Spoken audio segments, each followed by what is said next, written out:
More than 600 delegates have been meeting in Burkina Faso this week to discuss education in Africa. The aim is to find ways to support economic growth by improving education and job training programs. The delegates include education ministers and representatives of civil society, business, labor, and youth groups. The meeting, held every 3 years, is known as the Triennial. Alin Beal Kataria is Executive Secretary of the Association for the Development of Education in Africa. His group organized the week-long conference. He says there is a missing link between education and employment in Africa. For example, schools need to improve technical training for students who do not continue to secondary education. Mr. Beal Kataria says educational programs need to be reshaped to better fit the needs of employers.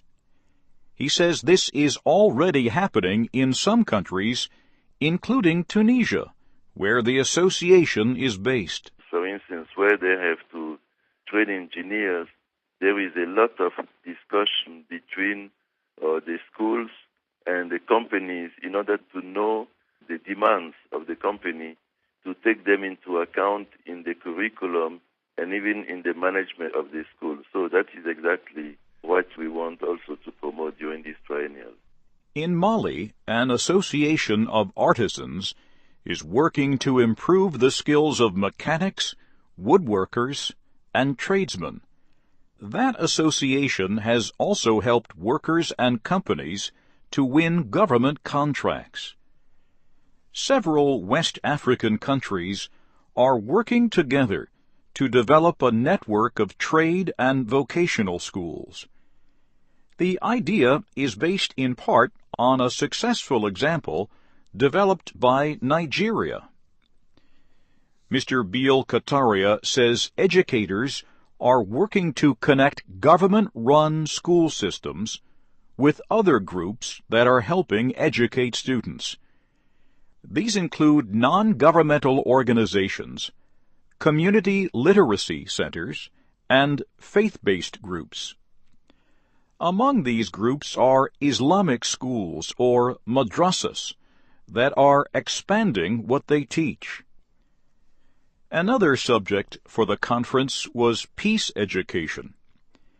The idea grew out of the violence in Kenya related to elections in 2007. The idea of peace education has since spread to countries including Rwanda, Somalia, Ivory Coast, Sierra Leone, and Liberia. New technology offers a way for Africans living elsewhere in the world, the African diaspora, to aid development in their home country.